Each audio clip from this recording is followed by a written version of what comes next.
Good evening. We're going to go ahead and get started. I want to first of all thank everybody for joining us tonight.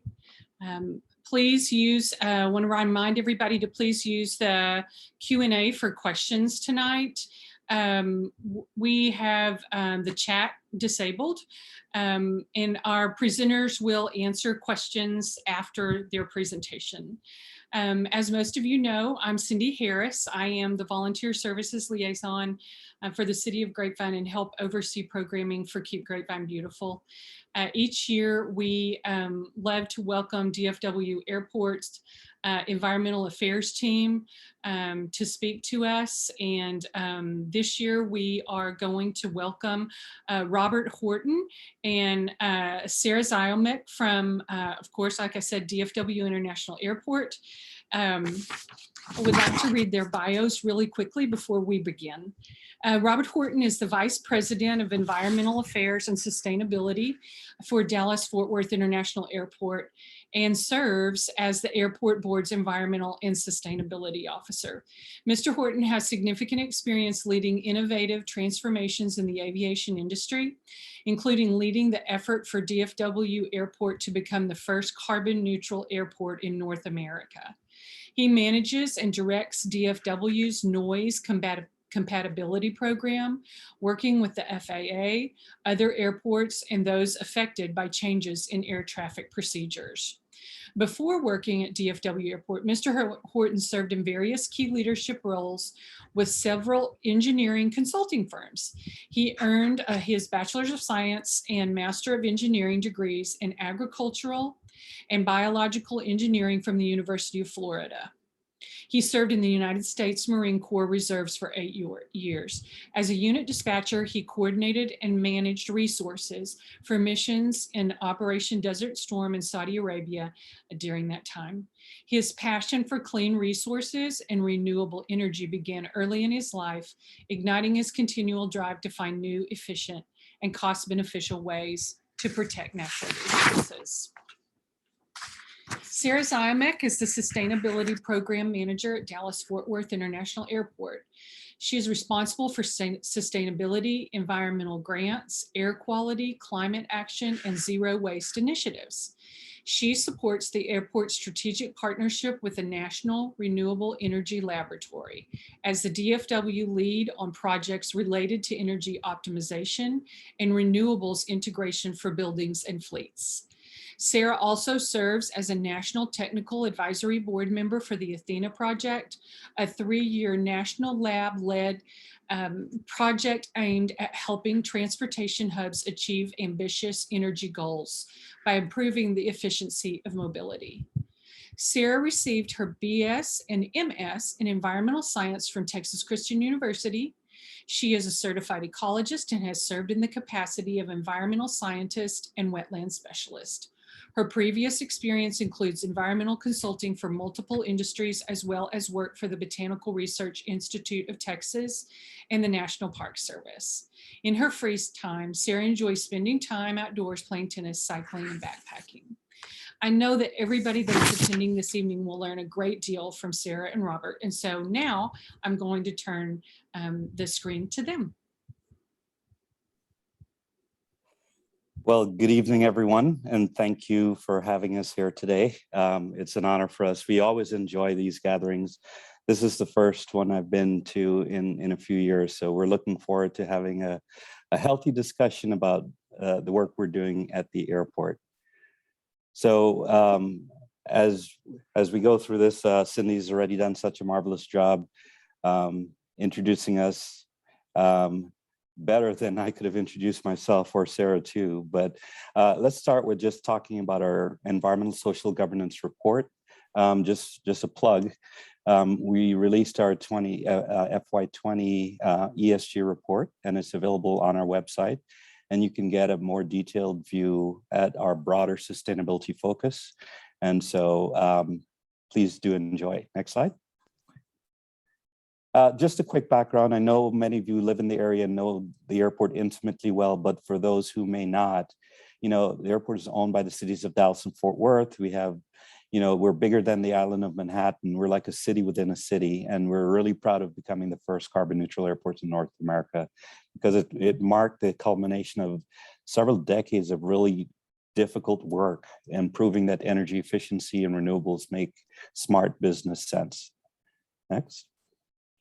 So just to give you a quick update, we all know that we've been hearing so much about COVID, and I know we're all tired of it, but just to give you a snapshot of how it affected aviation, back in the peak of the pandemic, we saw our air traffic drop by, more than 90%, 95%, as you see there on the slide, right around April. Just to put it in context, and you'll see a little bit more detail on the next slide. On a daily basis, we were welcoming in 2019 more than 200,000 people per day coming through our terminals. And then in 2020, it dropped to as low as 10,000 people per day. So with 5 terminals, and you guys who have traveled through the airport, that's a stark difference, as you can imagine. It was really eerie walking through these empty terminals. I hadn't seen that since 9/11. So now the traffic has started to rebound. It's not quite at pre-pandemic levels.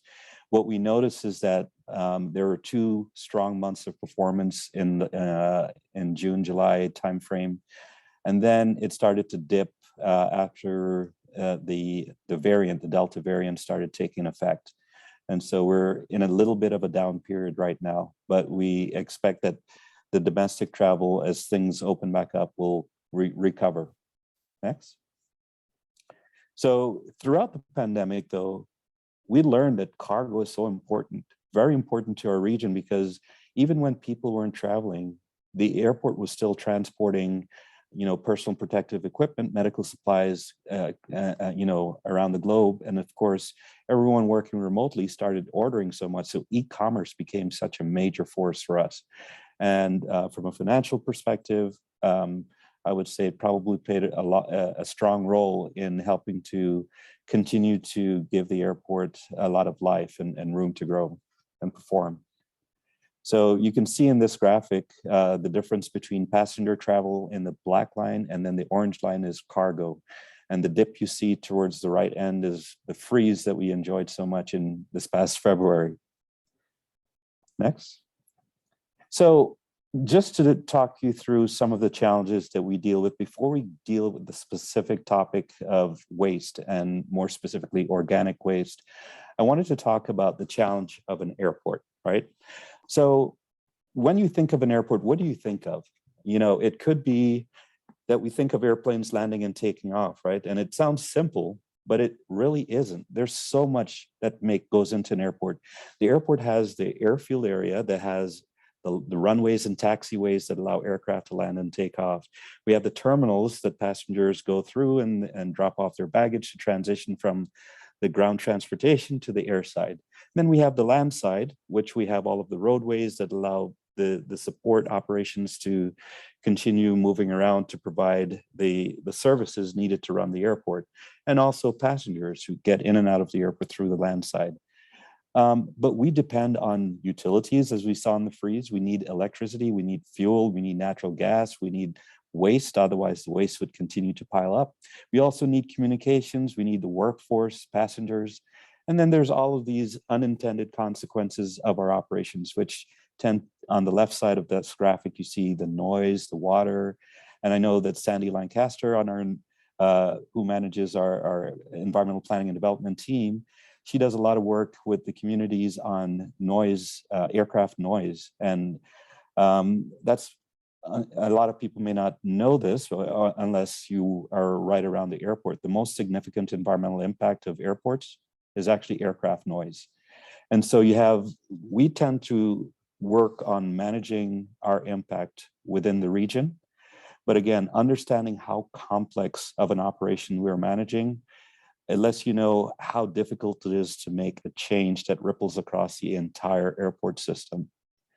So in order to do that, next slide. What we did is we started to think differently about an airport, right? Over the last several decades, The airport has been known as the economic engine of the region. And when we say that, we used to highlight very prominently that the airport was responsible for generating $37 billion in economic value within the region. And that was a really unique calling card. However, we know that we have a responsibility to be so much more than just an economic engine. You know, we have an opportunity to be an engine for health, right? In the way that we're looking at how we take care of our campus, how we take care of the natural habitat on our campus. And we want to do better. We want to leave the world a better place than we found it. So we know that sustainability has become a strategic priority and an imperative for the airport, because we know that in order to continue growing and supporting the growth of the region, we have to grow responsibly. So that means we have to look at every aspect of what we do and make sure that it's properly coordinated so that we're managing any adverse impacts that are being created. So next. So what we did is we started by looking at everything that we do throughout the airport. And the amazing discovery for us was that when we look at the Sustainable Development Goals, and I'm hoping that many of you have seen this before, but this framework actually came from the United Nations back in 1987, when they published Our Common Future. And they defined sustainable growth as growth that meets the needs of the present without compromising future generations from meeting their own needs. In other words, we have to make sure that we are responsible stewards of the natural resources so that they're available for our children and grandchildren into the future.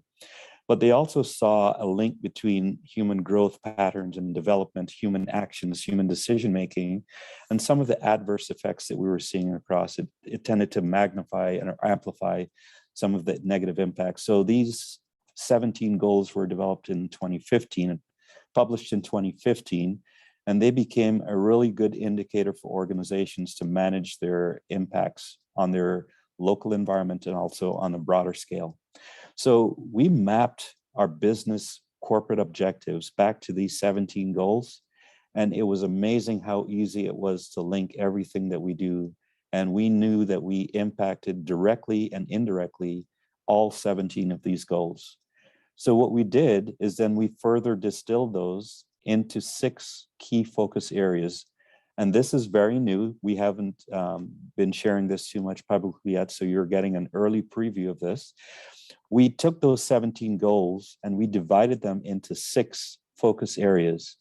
These 6 focus areas mark the areas of emphasis for us to coordinate our actions, to give it a global benchmark so that we can measure what we're doing and measure the difference, the impact that we're making.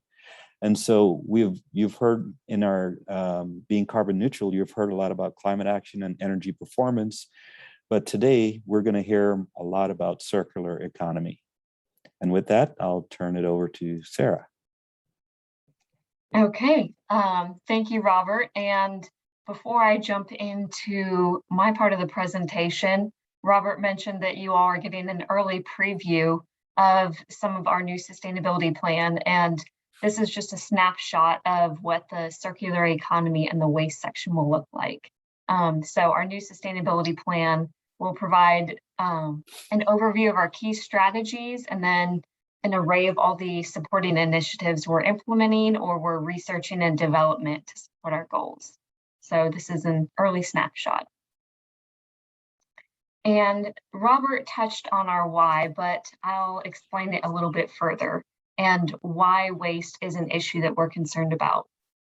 Our current linear economy today is based on a model of resource extraction followed by waste generation. You may have heard the phrase take, make, waste, where we extract resources, we produce a product, distribute it, it's used once, and then it ends up as waste in a landfill. But this traditional linear system leads to very high waste volume generation. And as our region keeps growing, as air traffic rebounds, we cannot continue to keep growing our waste volumes. That would be irresponsible from an environmental standpoint, but also from a business perspective. And waste is a problem for our entire country, especially compared to other countries around the world. And according to some recent research, the US accounts for about 4% of the world's population, but yet we generate about 12% of its solid waste. And in comparison, China and India make up more than a third of the world's population, but only generate about a quarter of its waste. And so really the United States is the only developed nation whose waste generation exceeds its ability to recycle, which really underscores a shortage of investment in our waste infrastructure and a will to look at policies and behavior changes that are needed. And looking at the most recent waste data available from the US, over 50% of our waste is food, paper, cardboard, and plastics. So these are all materials that really could be recycled or repurposed if we wanted to. And then looking more closely at our region in particular, in 2019, about 37 million tons of waste was disposed of in Texas landfills. And our region, so North Texas, was responsible for 11 million tons, making us account for almost a third of the state's total waste generation, which is very high, and we have the highest waste generation out of all of the different regions in the state. And back in 2019, the local state environmental agency, the Texas Commission on Environmental Quality, reported that annual landfill disposal reached about 7 pounds per Texan per day. And so I mentioned North Texas were responsible for a third of the state's waste generation, and we have the highest rates of waste disposal. Our average per person is actually 7.7 pounds. So higher than the Texas average of 7 pounds and higher than the national average of 4.9 pounds per person per day. So it's clear that in Texas, we have a lot of work to do. And we really, to improve the way we manage waste, we really have to think about the way we approach it and moving from a linear economy mindset to a circular economy. And circularity really refers to a contrast from the traditional linear system. So in a circular system or a circular economy, reduction, reuse, recycling, and recovery of materials are all used to create what's called a closed loop system, where the use of new resources and new inputs is minimized. And so you'll see here responsible sourcing is called out in blue. If you can avoid reducing waste to begin with, that's the easiest solution. So whether that includes sourcing durable products that last longer or selecting materials that can be reused at the end of their life, it's easiest to reduce the use of new resources and eventual waste generation with responsible sourcing.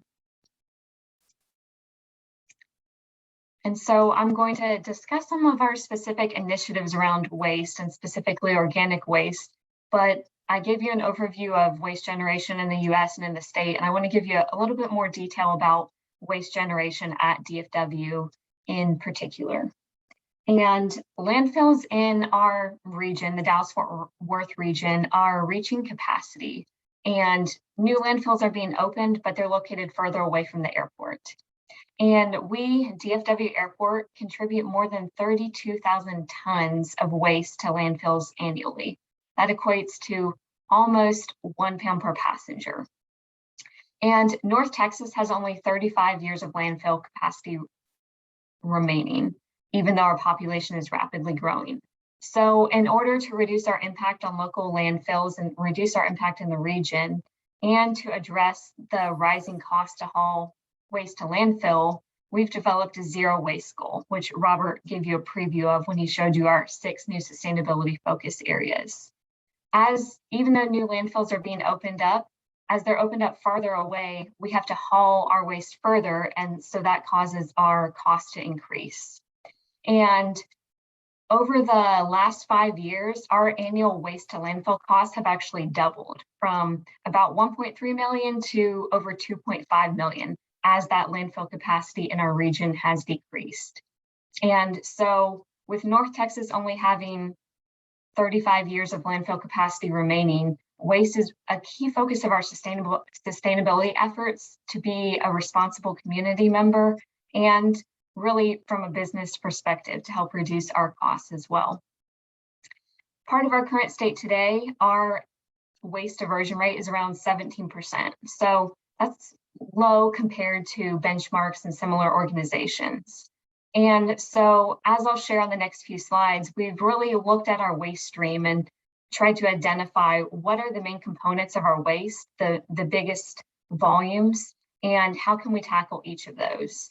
And organics are a major focus of our efforts. They're really a low-hanging fruit, if you will. The terminals and our catering kitchens are the largest contributors of waste by location. And the data that we've collected during our waste audits show that each of these locations, the terminals and the catering kitchens, contain organics, about 20 to 30% organics. So if we can just tackle organic waste, we can easily divert about a quarter of our waste. So organics are the low-hanging fruit. And to better understand our waste stream and look at how we can increase our diversion rates, we performed a waste audit. And we did this right before the pandemic increased. Little did we know that face masks would be hard to get a hold of in 2 months. We performed a waste audit at the end of January 2020, and we actually sorted through about 2 tons of waste and recycling bags collected from terminals C, D, and E. So we suited up in personal protective gear, face masks, more for the smell. And then over 3 days, we organized, sorted, and weighed almost 2 tons of waste and recycling. And each bag was opened, and then the contents were sorted into 12 different categories of material types. And you can see the trash cans, or the toters, we call them, on the right-hand side of the photograph. Each of those was a different material type, such as hard plastic or aluminum or organic waste. And so as we opened up each bag of trash, we put it into the appropriate container. And then when that container filled up, we weighed it. So in this way, we were able to establish average weights of each type of waste.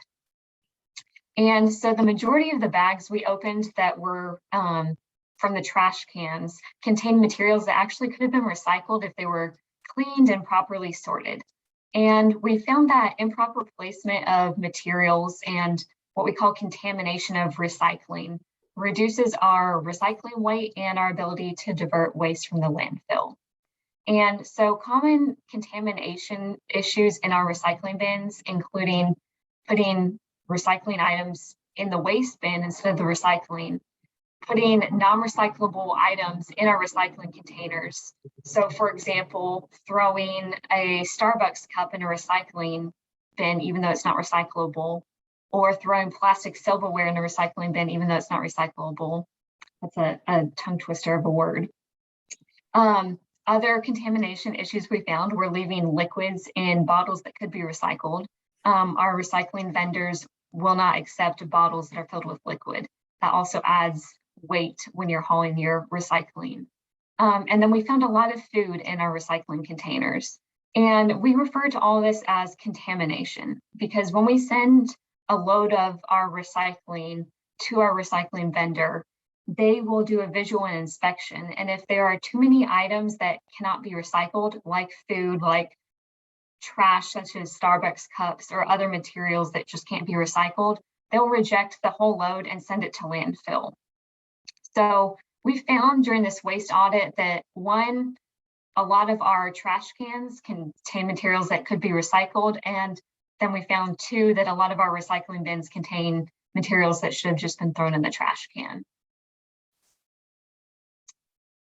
And so this slide shows the different categories that we sorted all of the waste and recycling into: paper, organics, PET plastics, so the type of plastic water bottles and soda bottles are made of, soft plastic. Another category was just waste, so things that can't be recycled today. glass, liquids from the PET plastic bottles, other metals, hard plastic like the clamshell containers you'd purchase food in, polystyrene foam, aluminum, and cardboard. So if you think about all these waste streams, and the data I'm about to show you is from the Terminal D, our international terminal, what would you guess, just mentally, what would you guess is the biggest component of our waste stream? We are really surprised. And so here on this next slide, I'll show you the results.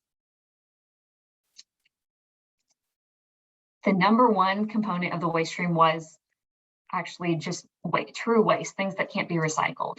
But of things that could be recycled or repurposed or in some way diverted from landfill, organics were the next biggest item, the next biggest source. So this really underscores why organics are a key component of our program and of our strategy. It's because they account for such a high percentage of our waste by weight. The next was cardboard. We actually have a lot of clean cardboard, mostly from our concessionaires in the terminals when they order supplies. And we do a good job of recycling that today. The next is plastics. And then all the other remaining sources were smaller percentages. There's a lot of paper, but it doesn't add up to a huge percentage by weight.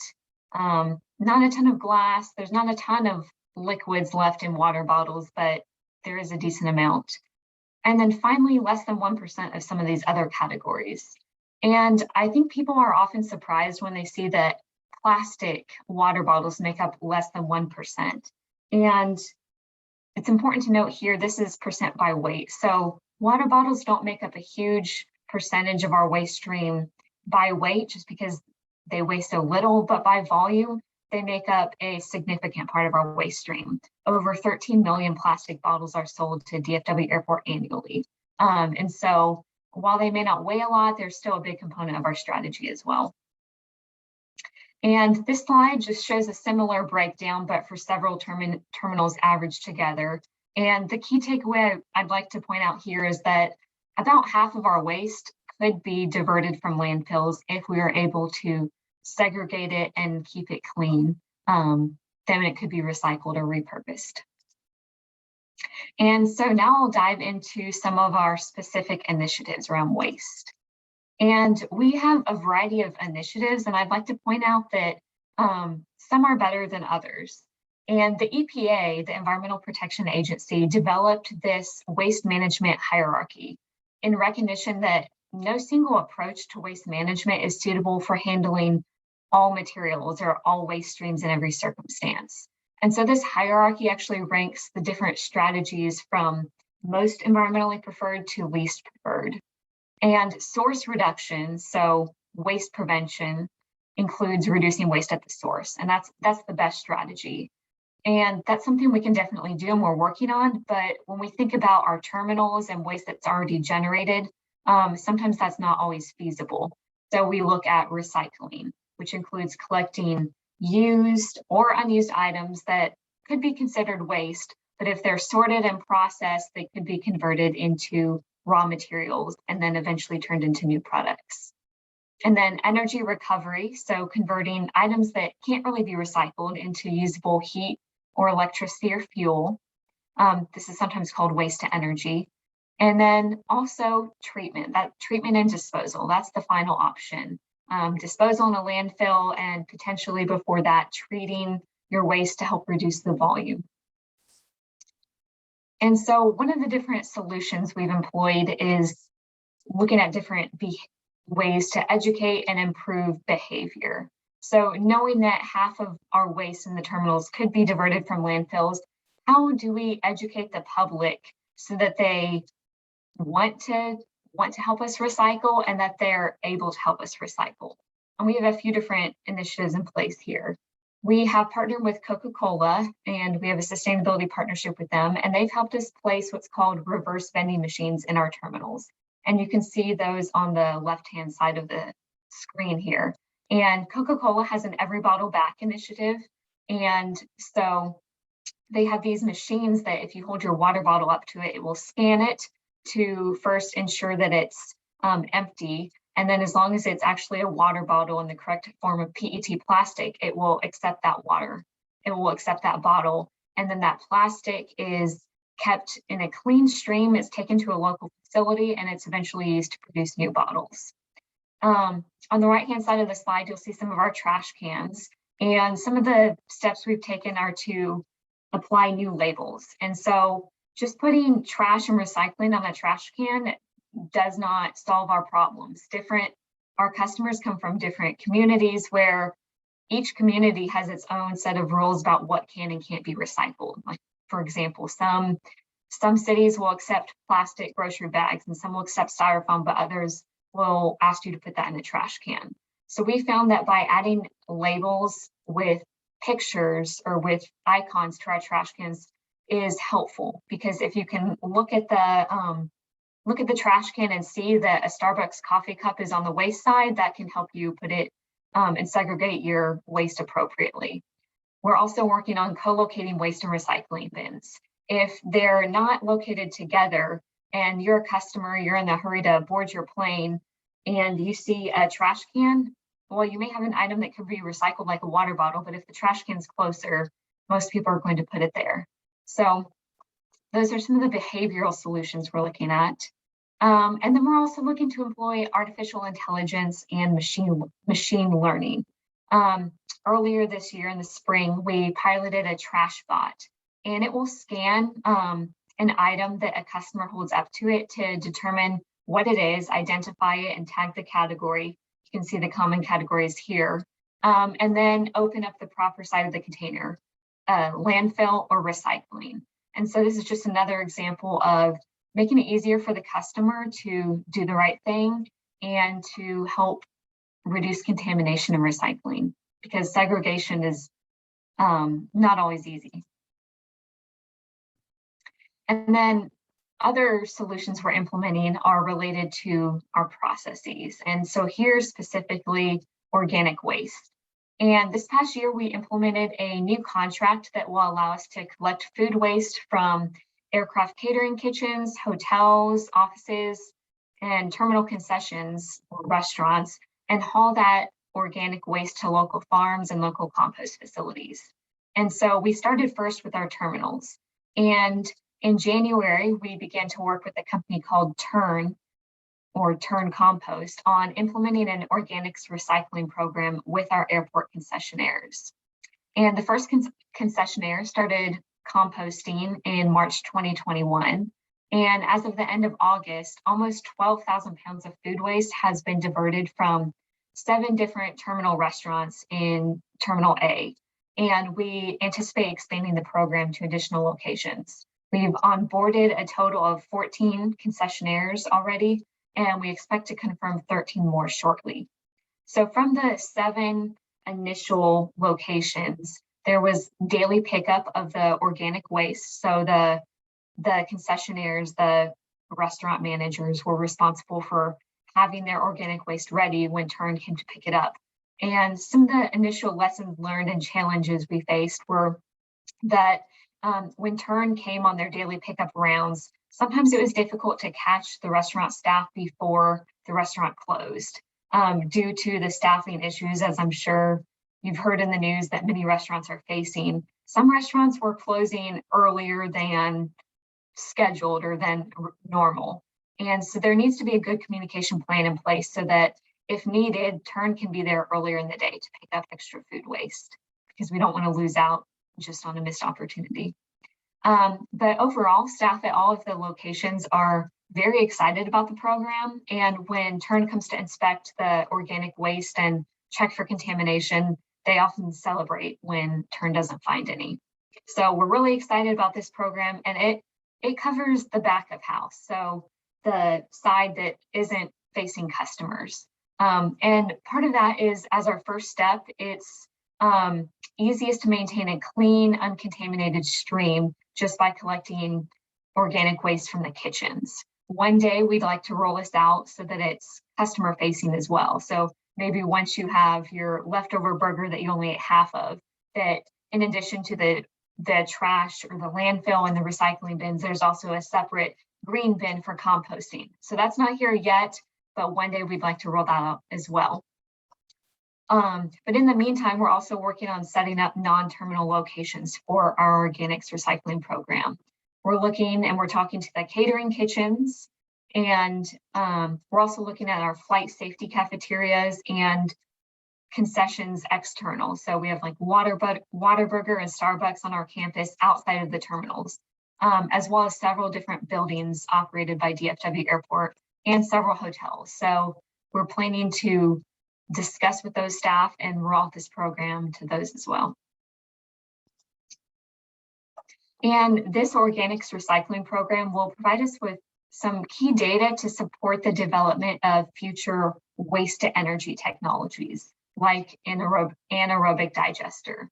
So in 2020, we conducted a feasibility study to assess the viability of on-site processing of our organic waste from terminals, from catering kitchens and hotels, since it makes up such a huge volume of our waste. And an anaerobic digester is a feasible solution for us. So in an anaerobic digester, organic waste would be hauled and placed inside a facility such as the one on the screen. This is just a photograph. It's not on DFW Airport yet. And that waste would be digested or decomposed, and the process of anaerobic digestion produces some helpful byproducts. So the first would be a compost-like product that could be used as a soil amendment. But then the process also has the potential to generate renewable electricity or renewable natural gas that could be used on site in our fleet or to power our buildings. And so I mentioned we've completed the feasibility study for this, and the next step will be to design it. But before we start on that, we plan to talk to different community partners, because the more waste you have for these facilities, the better. So if we are able to get some other partners in the region, we could realize some economies of scale and help the region deal with organic waste as well. And so we've also looked at some other— Sorry. Oh, go ahead, Robert. So one quick note on that is we have some really good partnerships already in place with North Central Texas Council of Governments, who's done an amazing work looking at organic waste within the region. And we're hoping to collaborate with them on identifying some partnerships in the future as well. So sorry, go ahead. Yes, thank you. I'll highlight a couple more interesting initiatives we have. And over the last few years, we've implemented a successful program to recycle 100% of the waste cooking oil generated in our terminals. And with more than 6 million square feet of terminal space, in the past, collecting used cooking oil was very complex and inefficient. Each concessionaire had their own waste collecting process and schedule, and this lack of cohesion negatively impacted the customer experience, because used cooking oil, the collection process was visible to airport travelers. Drums of used cooking oil were hauled through the terminals, creating noise, foul odors, occasionally spills, and congestion. So we partnered with Mahoney Environmental and Neste, which is one of the world's largest producer of sustainable fuels. And we implemented a new and improved cooking oil collection process. And over 3 years, Mahoney Environmental worked with us and with our concessionaires to develop a collection and management system. And so now there's dedicated holding tanks at 5 locations across the airports, so 1 at each terminal. And each concessionaire is equipped with the proper tools and training to drop off their used cooking oil at the holding tank in their terminal. And then Mahoney Environmental comes once per week to collect the used cooking oil. And that used cooking oil, so grease from the fryers, maybe from making French fries or tater tots, that used cooking oil is sent to a pretreatment facility where any impurities are removed. And then after that, it enters the supply chain for Neste, which again is one of the world's largest producers of sustainable or renewable fuels. And so this used cooking oil eventually is converted into renewable diesel, sustainable aviation fuel, which is basically renewable jet fuel, and other renewable products. And so this is a great example of a closed loop system where we're taking a material that would be waste, and and now upcycling it to create a low emission renewable fuel that can immediately replace fossil fuels. And since April 2019, we've actually recycled over 600,000 pounds of waste cooking oil, which is used as that feedstock to generate renewable fuel through our partnership with Neste. And renewable fuels are a great opportunity for us because they're a drop-in solution. They are chemically identical to existing fuels. So for example, sustainable aviation fuel is chemically identical to traditional jet fuel. It can be, it's fully compatible with existing engines, existing infrastructure. It can be blended in a tank or in a pipeline. And so actually yesterday we received our first delivery of sustainable aviation fuel. So this is a great example of closing the loop on waste, taking a waste product and using it for a beneficial purpose. And I've talked a lot about organics today, but one final initiative I wanted to mention is related to construction waste, which has been an early focus of our initiative. And last year, fiscal year 2020, we actually achieved a 99% diversion of waste from landfill for all of our construction projects, which helped us avoid more than $25 million in disposal costs. And when we measure waste diversion from our construction projects, it is measured by weight. And so as you can imagine, concrete, asphalt, other concrete treated base materials, those are all very heavy. And so those materials, concrete, asphalt, soil, are routinely recycled and reused in other airport projects. We have an on-site materials management site, or on airport materials management site, and it really acts as a staging area for reusable construction materials, whether that's crushed concrete or asphalt millings, or even topsoil. And then these recovered materials from one project can be used and incorporated into another project. So for example, this photo here shows our runway 17 center. And when it was reconstructed, the crushed concrete was actually sent to the materials management site, crushed up into a finer substance, and then used as the base for the entry driveway for our Department of Public Safety headquarters. So it's a great example of another circular approach. And so construction waste has been really successful so far, and this is an initiative we plan to expand and keep our momentum on in the future. And just a quick note, all of the initiatives we've implemented so far have not been possible to do on our own. We rely on a number of partners, from private corporations to government agencies, to federal government agencies, state and local. So there are a number of partners we've relied on for expertise, for rolling out our plans, and they're really critical to our success. So that's all of the slides we have to cover, and we can open it up to questions now. Wonderful. My goodness, Sarah, and Robert, was so informative. I have questions, and we have some questions from our attendees as well. So the first question is about solar energy. What percent of DFW airport electricity is generated by on-site solar panels? Oh, go ahead, Robert.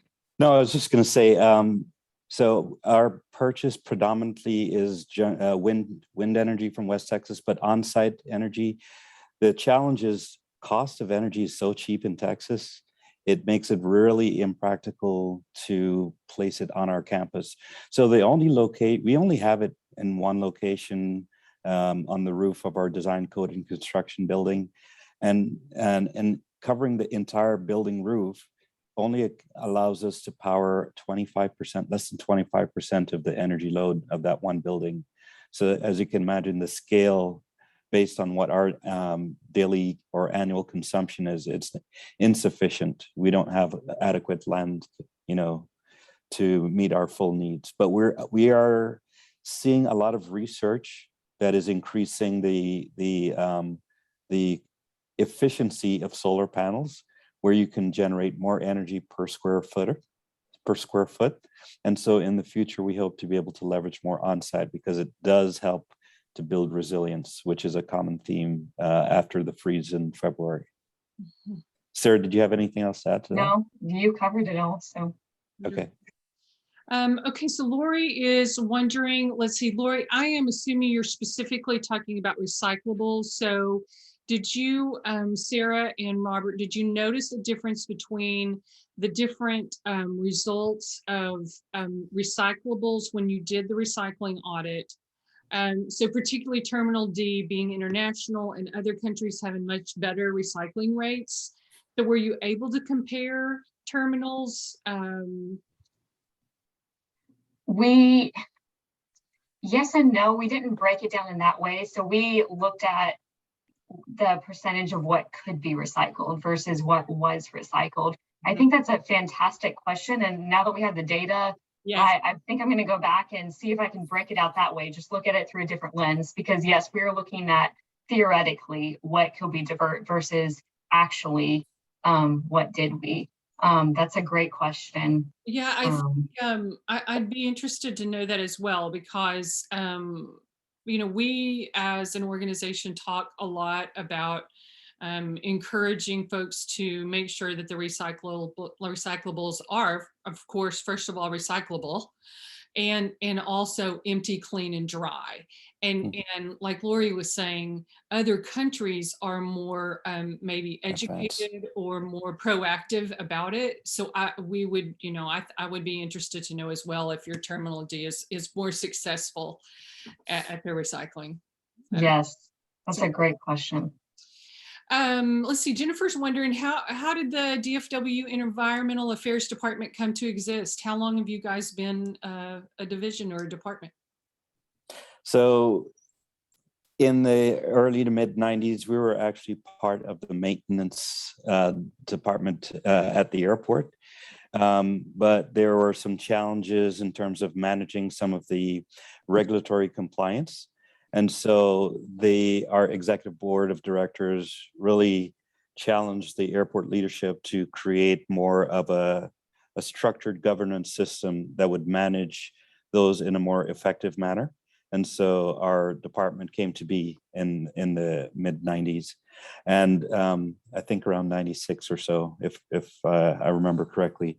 But our primary role at that time was to create a balance between the business of operating a busy industrial airport and meeting our regulatory obligations, right? And then over time, what we saw is that even though the changes, the policies, the best management practices that were put in place were so effective and changed the culture, we saw the opportunity to shift to a very different model where we recognize that when you focus on just the end results and not the underlying root causes, you don't get as much progress, you don't make as much progress as you potentially could. So we changed our model to more of a sustainability model where we're looking at the long game. We're looking at the linkage between human behavior, human actions, and the consequences. And by resolving those conflicts, we're able to improve and achieve consistent performance beyond compliance standards. And so what we did is we refocused and said, you know what is our primary role now? And it's to protect people, and it's to protect and conserve resources so that those resources are available for the future generations. And that's the foundation that we're building on. And what we've seen also is that the strategies that we've employed, you hear our CEO talk about this all the time. It's good for business because we do it in such a strategic manner that we are able to become more efficient, reduce cost, and reduce our waste and improve the environment, right? So you don't have to compete good business with environmental stewardship. Yeah, you don't have to sacrifice one for the other. So correct. I think I speak for our attendees where we appreciate that you guys are going beyond compliance and being proactive about being good stewards. So we really appreciate it. So Lori has a good question. So the Coca-Cola recycling machine, Is that only for water bottles from one brand, or can any plastic bottle be scanned and accepted if it meets the criteria? Any plastic bottle, if it meets the criteria, doesn't have to be Coca-Cola and it doesn't have to be a water bottle. So as Wonderful. long it will make sure it's actually PET plastic when it scans the label. Cool. You said that 14 concessionaires are already participating. So 14 out of how many have been given the option? Have you offered it to all the concessionaires yet, or how does that work? Eventually we will. We started in Terminal A, and then some of the new concessionaires that have signed up are in Terminals E and I believe it's B. Yeah. So are the concessionaires on your website so that our attendees can go to those concessionaires that participate if they're? You know what? Not yet, but Okay. that's a great comment that we'll take back to our concessionaire partners, because we spoke with them about how can we give them, and we featured them in some of the recent news releases that we had, because we wanted to promote their willingness to partner with us on these, right? So what we did is we understood that when you start a new program, they're so busy. They've been under such stress in the past year, difficulty finding workforce, to manage their operations, that we didn't want to introduce it too aggressively, right? We wanted to scale it, test it small, scale it. And then organically, the interest grew so rapidly. I mean, our goal in this past fiscal year was just to establish 2 partnerships with concessionaires. And then it rapidly grew to 14, and we have another 13, as Sarah said, in the pipeline. And hopefully before long, we're going to roll it out to everyone. But we also want to continue telling those stories inside the terminals by highlighting the vendors who are participating in this program.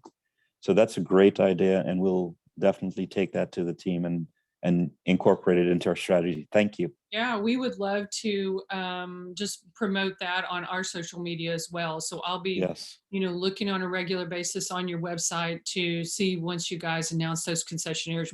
We'll share that on our social media. Great. Is the renewable fuel that's created by, is it Neste or Neste? Neste, yeah. Neste, is it being used at DFW International Airport, or where is that actually being used? Well, Sarah has breaking news. Yes, it has not been announced anywhere else yet. We received our first delivery of sustainable aviation fuel, SAF for short, yesterday. And so it's just a 1 tanker truck. It was part of a proof of concept, because even though chemically it's the same as traditional jet fuel and it meets the international standards, sometimes there's a hesitancy because it's new. So really for us, it was to demonstrate that logistically we can get it here, we can blend it with existing fuel, it can be introduced to our fuel farm. So that was a proof of concept and the first time it's been used. So that was very exciting for us. We'd like to use it more. Today there is a cost premium on renewable fuels like that. Oftentimes they can be 3 times more expensive or more than the traditional fossil fuels. So that is a challenge the industry faces today. So they have been used at DFW, but we definitely would like to expand that more. And Robert, I'll let you chime in if you want to add anything else there. Well, you see a lot of focus on a national level on sustainable aviation fuel, not only nationally, but globally. And the key, though, is to take care of that premium that Sarah mentioned, right? So you have to find ways locally of providing that feedstock. That's why, if we can leverage our organic waste collection in the local region, it can be incorporated into producing sustainable aviation fuels and decrease the cost and premium. Right. Good. Awesome. So I've got a question that.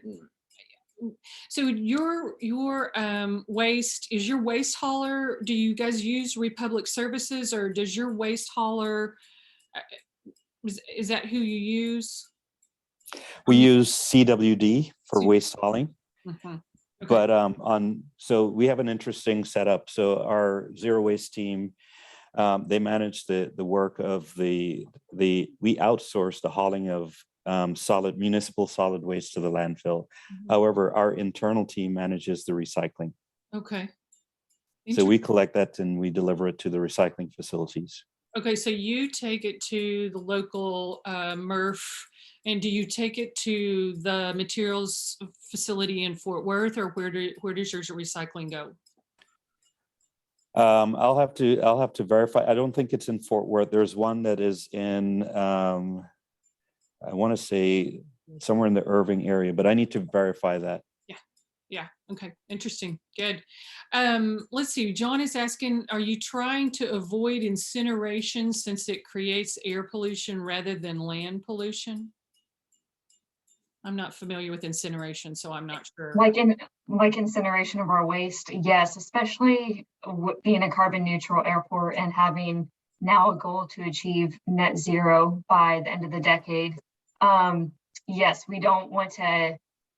Robert mentioned the complexity of the airport environment, and oftentimes we say that solutions or activities in one area have cascading impacts on the others.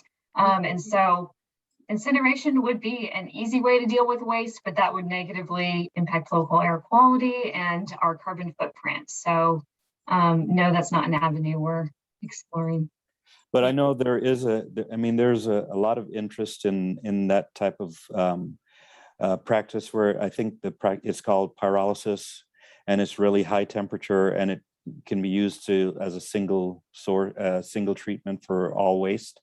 But again, there's so many unique values that you can extract from waste, and that's getting rid of it altogether, which doesn't solve the problem of no net growth in using new raw materials, which Sarah mentioned earlier. Mm-hmm. So if we go and the incineration route, it takes away the opportunity to reuse that in another way. Right. Okay. Greg has asked, has DFW's stormwater system and runoff into the airport's rivers and streams been impacted by waste? Waste, that's actually a very good question. In general, across the state and across the nation, that is a very common problem. Mm-hmm. And our regulatory compliance program is actually intended to address that. So that's why we put signs around all storm inlets. We do a lot of maintenance to make sure that we can reduce. We have infrastructure in place to collect that waste. The short answer is yes, it has been historically. Mm-hmm. But we've reduced the impact over time by the types of best practices, the education, the awareness training that we use on campus. Mm-hmm. And we hope to continue improving that, building upon that success, making it even better. Mm-hmm. Yeah, okay. How do you require vendors or concessionaires to use recyclable containers, Sarah? What kind of influence do you have on the type of materials or the containers that your concessionaires use? Well, we started small with that, and I guess it was before the pandemic. It was, I think late 2019, we started with phasing out single-use plastics. And the first step of that was what was colloquially known as the straw ban. We tried to avoid negative phrases like ban, but really, the straws were kind of an easy low-hanging fruit of what to tackle because there's easy replacements, lots of different forms of biodegradable straws and other utensils. So our intention was to slowly begin phasing out single-use plastics. We haven't taken the next step in that effort. That's something we definitely need to re-examine and think about what the ideal next step is. Mm-hmm. Robert, I don't know if you want to add anything there as well. No, you covered it well. You covered it well. I think a lot of people are seeing pressure from public. So a lot of these businesses are seeing a lot of pressure from the public and from their investors to start adopting better practices. And so that pressure is going to translate into more of, use of compostable or, those recyclable materials. No, I agree.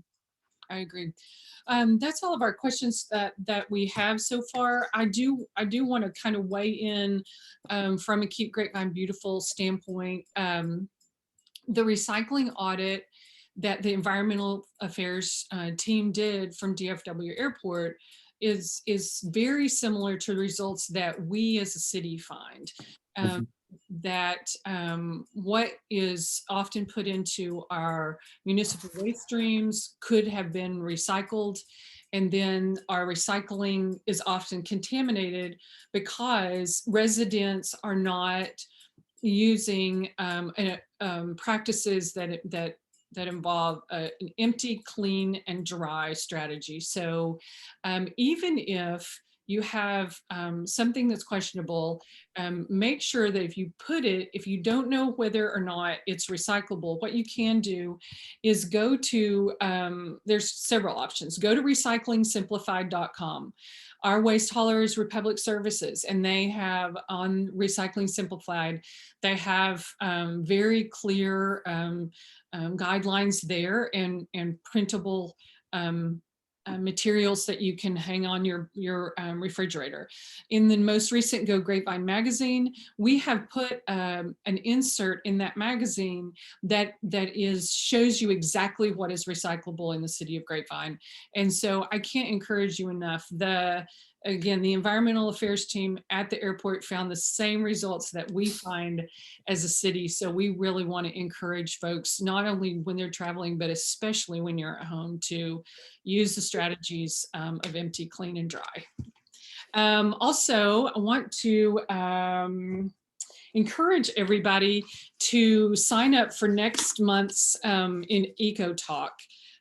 Because we're going to have the landfill manager from Republic Services speak. This will be a virtual presentation, and he will address some of those things that are very similar to what Robert and Sarah have talked about tonight. And if you'll remember last year, our friends from North Central Texas Council of Governments spoke about landfills. Well, this year we're going to actually have the landfill manager do the presentation. So you'll receive a link for that after the presentation that will come into your inbox. And also want to encourage you to take our survey. If you have questions, feel free to email them to me and I can get them to Robert and Sarah. But in the meantime, I want to thank Robert and Sarah for their time.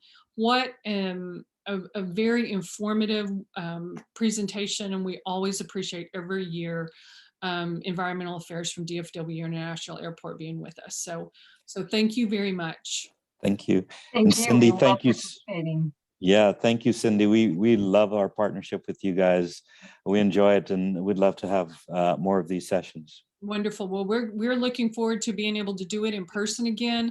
We love having the environmental affairs team on the ground with us and having that Q&A back and forth. But this has been very informative and very effective. And so I want to thank everybody for attending, and well, look forward to seeing you next month.